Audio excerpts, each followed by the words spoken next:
Hi ಎಲ್ರಿಗೂ ನಮಸ್ತೆ. ಎಲ್ಲರೂ ಹೇಗಿದ್ದೀರಾ? ಇದು ಬುಧವಾರದ ಮಾರ್ನಿಂಗ್ ವ್ಲಾಗ್ ಆಗಿರುತ್ತೆ. ಇವತ್ತಿನ ದಿನ ನನ್ನ ಮಕ್ಕಳು ಟಿಫನ್ಗೆ ಅಂತೇಳಿ ಪಡ್ಡು ಮಾಡಿಕೊಡೋಣ ಅಂತ ಮಾಡಿಕೊಡ್ತಾ ಇದ್ದೀನಿ.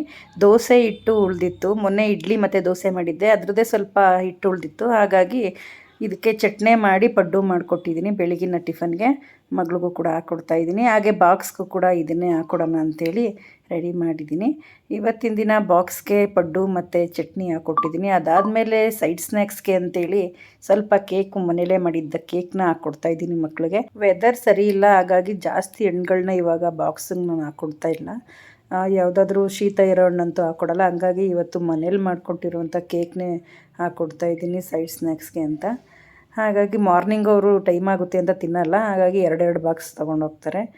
ಪಡ್ಡು ಅಂತೂ ತುಂಬ ಸಿಂಪಲ್ಲಾಗಿ ಮಾಡಿದ್ದೀನಿ. ಏನು ಈರುಳ್ಳಿ ಮತ್ತು ಕೊತ್ತಂಬರಿ ಸೊಪ್ಪು ಅದೇನು ಹಾಕಿಲ್ಲ, ಸಬ್ಬಕ್ಕಿ ಸೊಪ್ಪು ಏನು ಹಾಕಿಲ್ಲ. ಹಾಗೆ ಸಿಂಪಲ್ಲಾಗಿ ಮಾಡಿದ್ದೀನಿ. ಯಾಕೆಂದರೆ ಅಷ್ಟೆಲ್ಲ ಮಾಡೋದಕ್ಕಂತೂ ತುಂಬಾ ಟೈಮ್ ಬೇಕು. ಟೈಮ್ ಇರಲಿಲ್ಲ. ಇವತ್ತಂತೂ ಅರ್ಜೆಂಟಾಗಿ ನನ್ನ ಬೆಳಗಿನ ಕೆಲಸನ ಮುಗಿಸ್ಕೊಂಡೆ. ಅದಾದಮೇಲೆ ಮಕ್ಕಳಿಗೆ ಲಂಚ್ ಬಾಕ್ಸ್ನ ಪ್ಯಾಕ್ ಮಾಡಿ ಮಕ್ಕಳನ್ನ ಸ್ಕೂಲಿಗೆ ಬಿಟ್ಬಿಟ್ಟು ನಾನು ಹಾಗೆ ಸ್ವಲ್ಪ ವಾಕ್ ಮಾಡ್ಕೊತೀನಿ. ನಾನು ಬೆಳಿಗ್ಗೆ ಮಾರ್ನಿಂಗ್ ಹೋಗೋಕ್ಕಾಗಲ್ಲ ವಾಕಿಂಗ್ಗೆ. ಹಾಗಾಗಿ ಒಂದು 8:30ಗೆ ಹೋಗ್ತೀನಿ ಮಕ್ಕಳನ್ನ ಸ್ಕೂಲಿಗೆ ಬಿಟ್ಟು. ಡೈಲಿ ನಮಗೆ ಅಂತಲೇ ಒಂದು ಅರ್ಧ ಗಂಟೆನಾದರೂ ಎತ್ತಿಟ್ಕೋಬೇಕಲ್ವ.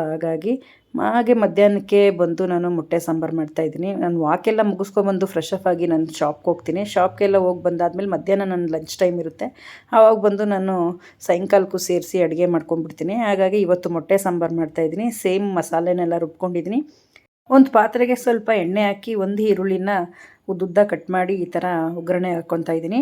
ಈರುಳ್ಳಿ ಸ್ವಲ್ಪ ಕೆಂಪಗಾದ್ಮೇಲೆ ರುಬ್ಬಿಟ್ಕೊಂಡಿರುವಂತಹ ಮಸಾಲೆನ ಇದಕ್ಕೆ ಸೇರಿಸ್ಕೊತಾ ಇದ್ದೀನಿ. ಇದಕ್ಕೆ ಸೇರಿಸ್ಕೊಂಡು ಸ್ವಲ್ಪ ಮಸಾಲೆನ ಒಂದು ಅರ್ಧ ನಿಮಿಷಗಳ ಕಾಲ ಎಣ್ಣೆಯಲ್ಲಿ ಫ್ರೈ ಮಾಡ್ಕೊಳ್ಳೋಣ. ಸ್ವಲ್ಪ ಹಸಿ ವಾಸನೆ ಹೋಗಲಿ ಅಂತ. ಇದನ್ನು ಸ್ವಲ್ಪ ಫ್ರೈ ಆದಮೇಲೆ ಇದಕ್ಕೆ ಸ್ವಲ್ಪ ಎಷ್ಟು ಬೇಕಷ್ಟು ಗಟ್ಟಿ ನೋಡಿಕೊಂಡು ನಾವು ನೀರು ಹಾಕ್ಕೋಬೇಕಾಗುತ್ತೆ. ಮತ್ತು ರುಚಿಗೆ ತಕ್ಕಷ್ಟು ಉಪ್ಪು ಸೇರಿಸ್ಕೊಂಡು ಒಂದು 10ರಿಂದ 15 ನಿಮಿಷ ಮಸಾಲೆ ವಾಸನೆ ಹೋಗೋವರೆಗೆ ಸಾಂಬಾರನ್ನ ಚೆನ್ನಾಗಿ ಕುದಿಸ್ಕೊಂಡು ಲಾಸ್ಟಲ್ಲಿ ಮೊಟ್ಟೆನ ಒಡೆದು ಹಾಕ್ಕೋಬೇಕು. ಇದನ್ನು ಹಾಕ್ಕೊಂಡ್ಮೇಲೆ ಮೊಟ್ಟೆ ಸಾಂಬಾರು ಕಂಪ್ಲೀಟಾಗಿ ರೆಡಿಯಾಗುತ್ತೆ. ಇದಾಗಿತ್ತು ಇವತ್ತಿನ vlog. Thank you for watching.